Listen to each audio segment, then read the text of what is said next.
Nous sommes restés hier sur cette question, quelle est la nourriture que Jésus nous donne dans son Eucharistie, à laquelle il nous invite, pour laquelle il nous rassemble.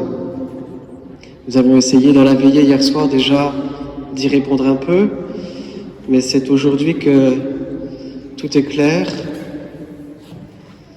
Nous nous rappelons ce que le prêtre nous dit juste avant que nous communions. Voici l'agneau de Dieu qui enlève le péché du monde. Et c'est ce que Saint Jean a compris, lui qui était au pied de la croix et qui nous donne cette clé. Aucun de ces os ne sera brisé. Nous sommes le jour, la veille de la Pâque.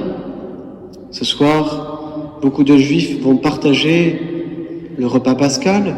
À Jérusalem, tout le monde s'agite un petit peu, prépare sa maison, va chercher ici ou là un agneau sans défaut pour être à 15 heures au temple, parce qu'à partir de 15 heures, les prêtres vont commencer à sacrifier les agneaux. Et chacun repartira avec cet agneau partagé dans le repas familial ou amical. Ainsi, les grands prêtres ne veulent pas rentrer dans le prétoire pour ne pas se souiller. Aller chez des païens, ce serait ne pas pouvoir manger le soir cet agneau pascal. Et cet agneau, les grands prêtres l'immolent d'une manière très précise. L'Exode prescrit, aucun de ces os ne sera brisé. Ainsi, lorsqu'à 15 heures, Jésus meurt sur la croix, aucun de ces os n'est brisé, et Saint Jean reconnaît l'agneau véritable, cet agneau pascal, qui se donne en nourriture et dont le sang nous sauve du fléau destructeur.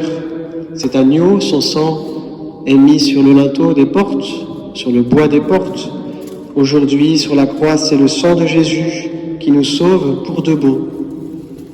Il nous sauve de la mort, il nous sauve de l'esclavage, de la mort, de la peur, de la mort, et de tout ce qui y ressemble le plus, le péché, qui nous divise en nous-mêmes, nous sépare de notre identité de fils bien-aimé, qui nous sépare les uns des autres, nous divise et qui nous sépare de Dieu et qui nous fait rater nos vies. Voilà ce dont Jésus, par son sang, par sa mort, veut nous délivrer, lui l'agneau de Dieu. Cet agneau qui enlève le péché du monde, nous le reconnaissons aussi dans ce serviteur souffrant que nous décrit Isaïe aujourd'hui, lui qui est conduit comme un agneau à l'abattoir et qui porte le péché des multitudes, qui intercède pour les pécheurs. Lui, le seul innocent, doux et humble de cœur, va justifier les multitudes en faisant de sa vie un sacrifice de réparation, parce que tout était cassé dans nos cœurs, dans nos relations entre nous et avec Dieu. Voilà, c'est tout cela qui s'accomplit sur la croix et plus encore tous les sacrifices de l'ancienne alliance. Ils sont dépassés dans le sacrifice de la personne de Jésus qui s'offre à son Père tout entier. C'est pour cela que quand Jésus est entré à Jérusalem après les rameaux, on s'est arrêté mais on aurait pu continuer. La première chose que fait Jésus après les rameaux, c'est de chasser les marchands et les vendeurs et les changeurs du temple. Non pas pour que ça soit plus calme, pour prier tranquillement, non pas pour dénoncer un commerce religieux, mais parce que tous ces sacrifices qui étaient justes et bons, on n'en aura plus besoin.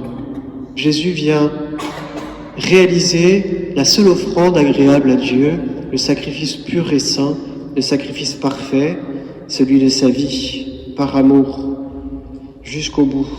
Il a aimé les siens jusqu'au bout, disions-nous hier. Nous dirons ainsi, dans les préfaces du temps pascal qui va bientôt commencer, quand Jésus livre son corps sur la croix, tous les sacrifices de l'ancienne alliance parviennent à leur achèvement. Et quand il s'offre pour notre salut, il est à lui seul le prêtre, l'autel et la victime. Le prêtre, celui qui offre, c'est lui-même qui offre. La victime, ce qui est offert, c'est sa vie qui est offerte. Et l'autel, le lieu sacré où se vit cette offrande, cette rencontre du ciel et de la terre. Ainsi, la messe est le sacrifice de Jésus qui nous est rendu présent à nous aussi. Voici l'agneau de Dieu qui enlève le péché du monde, qui nous sauve, qui sauve ce monde jour après jour. Tout à l'heure, après la grande prière universelle de ce vendredi saint, il n'y aura pas de prière eucharistique. Il n'y aura pas de consécration. C'est pas un oubli, c'est pas pour aller plus vite après de longues lectures.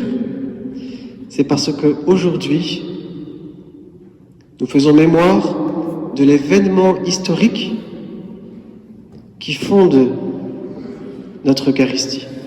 Et nous dirons, voici le bois de la croix qui a porté le salut du monde. C'est ça qui va remplacer toute la prière eucharistique. Parce que c'est la même chose. En événement ou en sacrement. C'est la passion de Jésus qui s'accomplit dans chaque messe, dans chaque Eucharistie. Et cette passion, Jésus l'a anticipée. Lui, il a célébré sa Pâque la veille. Parce que justement, son offrande précède sa passion. Et l'Eucharistie est instituée pour que nous puissions faire mémoire de sa passion, de sa résurrection. Le jeudi saint et le vendredi saint sont indissociables, c'est le même mystère, et nous le verrons. Tout cela s'éclaire, bien sûr, dans la résurrection. Nous continuerons dimanche, durant la messe de l'aube, à contempler l'Eucharistie qui sauve le monde.